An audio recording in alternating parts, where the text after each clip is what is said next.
Odiaba la idea de tener hijos, pensaba que solo traen dolor. Hasta que, tras la muerte de su padre, encontró un archivo oculto. Lo que leo cambió todo, su padre tuvo la oportunidad de dar una vida mejor, y decidió no hacerlo. No por amor, por orgullo, ese fue su pecado imperdonable. Odiaba la idea de tener hijos. No era una frase que dijera por impulso ni una postura que adoptara para llevar la contraria. Era una certeza que había ido creciendo con él, endureciéndose con los años hasta volverse inmovable. Cada vez que alguien sacaba el tema, sonreía con incomodidad o simplemente cambiaba de conversación, pero si lo presionaban, su respuesta siempre era la misma, firme, casi cortante: no es para mí.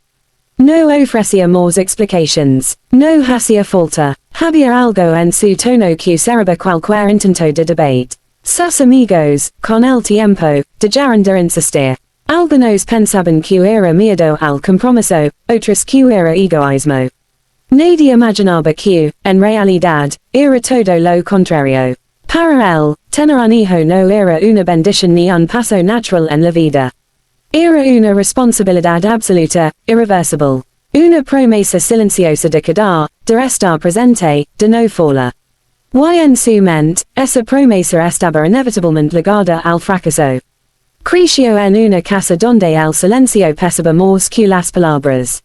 Su padre no era violento, ni siquiera especialmente cruel. Era peor que eso, era indiferente. Estaba ahí, físicamente, ocupando espacio, respirando el mismo aire, pero emocionalmente era como hablar a una pared.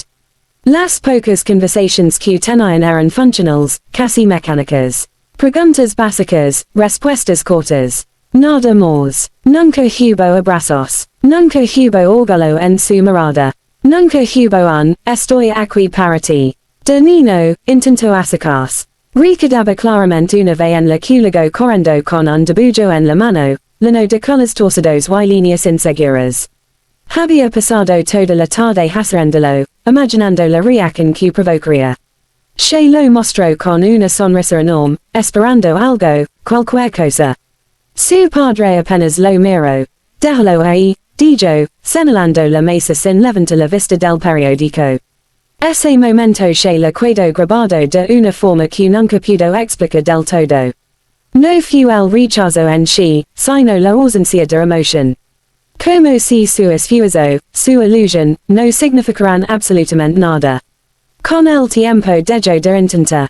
Aprendió a no esperar. Aprendió a no necesitar. Y sobre todo, aprendió que traer alguien al mundo no garantizaba amor. Esa era la idea que lo perseguía incluso en su vida adulta. Veía a otras personas emociones con la idea de formar una familia y no podía evitar preguntar si realmente entendían lo que implicaba. No bastaba con querer tener un hijo. Había que querer todo lo que venía después, las noches sin dormir, las dudas, el peso constante de ser el ejemplo de alguien. Había que querer hacerlo bien. Y él no confiaba en sí mismo para eso. A veces, en momentos de ansiedad incómoda, se preguntaba si no clavaba dentro algo de su padre. Esa misma frialdad latente, esa incapacidad de conectar completamente. Y si un día despertaba y se daba cuenta de que no sentía nada por su propio hijo. Y si repetía la misma historia, sin siquiera darse cuenta. Esa posibilidad le parecía insoportable. Por eso, para él, la decisión era simple. No era un sacrificio ni una renuncia dolorosa. Era, en su mente, un acto de responsabilidad. Mejor no tener hijos que arriesgarse solos. Mejor digna la historia ahí. O al menos, eso era lo que siempre había creído. Odiaba la idea de tener hijos. No era una frase que dijera por impulso ni una postura que adoptara para llevar la contraria. Era una certeza que había ido creciendo con él, endureciéndose con los años hasta volverse inmovable. Cada vez que alguien sacaba el tema, sonreía con incomodidad o simplemente cambiaba de conversación, pero si lo presionaban, su respuesta siempre era la misma, firme, casi cortante: no es para mí. No ofrecía más explications, no hacía falta. Había algo en su tono que cerraba cualquier intento de debate. Sus amigos, con el tiempo, dejaron de insistir. Algunos pensaban que era miedo al compromiso, otros que era egoísmo. Nadie imaginaba que, en realidad, era todo lo contrario. Para él, tener un hijo no era una bendición ni un paso natural en la vida. Era una responsabilidad absoluta, irreversible. Una promesa silenciosa de quedar, de estar presente, de no fallar. Y en su mente, esa promesa estaba inevitablemente ligada al fracaso. Creció en una casa donde el silencio pesaba más que las palabras. Su padre no era violento, ni siquiera especialmente cruel. Era peor que eso, era indiferente. Estaba ahí, físicamente, ocupando espacio, respirando el mismo aire, pero emocionalmente era como hablar a una pared. Las pocas conversaciones que tenían eran funcionales, casi mecánicas. Preguntas básicas, respuestas cortas. Nada más. Nunca hubo abrazos. Nunca hubo orgullo en su mirada. Nunca hubo un, estoy aquí para ti. De niño, intentó acercarse. Recordaba claramente una vez en la que luego corriendo con un dibujo en la mano, lleno de colores torcidos y líneas inseguras. Había pasado toda la tarde haciéndolo, imaginando la reacción que provocaría. Se lo mostró con una sonrisa enorme, esperando algo, cualquier cosa. Su padre apenas lo miró. Déjalo ahí, dijo, señalando la mesa sin levantar la vista del periódico. Ese momento se le quedó grabado de una forma que nunca pudo explicar del todo. No fue el rechazo en sí, sino la ausencia de emoción. Como si su esfuerzo, su ilusión, no significaran absolutamente nada.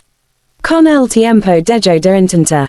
Aprendió a no esperar. Aprendió a no necesitar. Y sobre todo, aprendió que traer alguien al mundo no garantizaba ama. Esa era la idea que lo perseguiría incluso en su vida adulta. Veía a otras personas emociones con la idea de formar una familia y no podía evitar preguntar si realmente entendían lo que implicaba. No bastaba con querer tener un hijo. Había que querer todo lo que venía después, las noches sin dormir, las dudas, el peso constante de ser el ejemplo de alguien. Había que querer hacerlo bien. Y él no confiaba en sí mismo para eso. A veces, en momentos de ansiedad incómoda, se preguntaba si no clavaba dentro algo de su padre. Esa misma frialdad latente, esa incapacidad de conectar completamente. Y si un día despertaba y se daba cuenta de que no sentía nada por su propio hijo. Y si repetía la misma historia, sin siquiera darse cuenta. Esa posibilidad le parecía insoportable. Por eso, para él, la decisión era simple. No era un sacrificio ni una renuncia dolorosa. Era, en su mente, un acto de responsabilidad. Mejor no tener hijos que arriesgarse a fallos. Mejor digna la historia ahí. O al menos, eso era lo que siempre había creído. Odiaba la idea de tener hijos, pero no lo decía en voz alta con dramatismo ni con rabia. Era algo más silencioso, más firme. Una decisión que no necesitaba ser defendida porque, en su interior, tenía demasiado sentido. Cada vez que alguien mencionaba bebés, familias o futuros hijos, él sentía por cortesía, pero por dentro sentía una distancia imposible de recortar.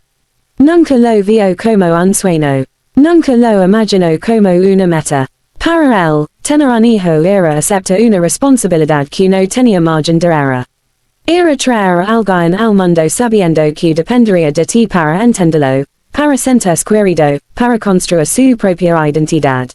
Y eso, más que inspirarlo, le parecía peligroso. Porque él sabía lo que pasaba cuando eso fallaba. Su padre no era un monstruo. No gritaba, no golpeaba, no generaba escenas. Era un hombre correcto en apariencia, incluso respetado por otros. Pero dentro de casa, era otra historia. Su presencia era constante, pero vacía. Como un objeto que siempre estuvo ahí, pero que nunca cumplió una función real. Las cenas eran en silencio. Las preguntas recibían respuestas cortas. Las emociones, simplemente no existían. Si alguna vez lloró frente a él, no lo recordaba. Si alguna vez buscó consuelo, probablemente no lo encontró. Había una distancia invisible que nunca pudo cruzar. De pequeño, no entendía que hacía mal. Pensaba que tal vez no era suficiente, que algo en el no despertaba interés ni orgullo. Se esforzaba en la escuela, mantenía el orden, evitaba problemas. Todo con la esperanza de que, en algún momento, su padre lo mirara de una forma distinta. Pero ese momento nunca llegó. Y con los años, la pregunta cambió. Ya no era, que estoy haciendo mal, sino, porque alguien tendría un hijo si no sabe cuerlo. Esa duda se convirtió en una idea fija. Observaba a otras familias con una mezcla extraña de curiosidad y escepticismo. Veía gestos de cariño que le resultaban ajenos, casi irreales. Y una parte de él quería creer que eso era lo normal, otra parte, más fuerte, le recordaba su propia experiencia. No todos los padres aman bien. No todos los padres saben cómo hacerlo. Y algunos, simplemente, no lo hacen. Esa posibilidad era suficiente para él. No necesitaba más razones. En su mente, tener un hijo sin estar completamente seguro de poder dar lo que necesita no era un error, era una injusticia. Y él no estaba dispuesto a correr ese riesgo. A veces se analizaba con dureza. Revisaba sus propias reacciones, su forma de relaciones, su dificultad para expresar ciertas emociones. Había cosas que reconocía en sí mismo y que no le gustaban. Hijos lejanos de algo que había vivido durante años. Eso lo inquietaba más de lo que admitía. Porque si algo de todo eso venía de su padre, que le aseguraba que no lo repetiría. La idea de mirar a su propio hijo con la misma indiferencia le resultaba insoportable. No por el dolor que sentiría él, sino por el daño que causaría. Porque sabía, mejor que nadie, lo profundo que podía calar ese vacío. Por eso su decisión no era impulsiva ni superficial. Era una forma de detener algo antes de que empezara. Una forma de asegurarse de que la historia no continuara en la misma dirección. Y durante mucho tiempo, creo que eso era lo más responsable que podía hacer. Lo único que nunca consideró, era que tal vez no conocía toda la historia.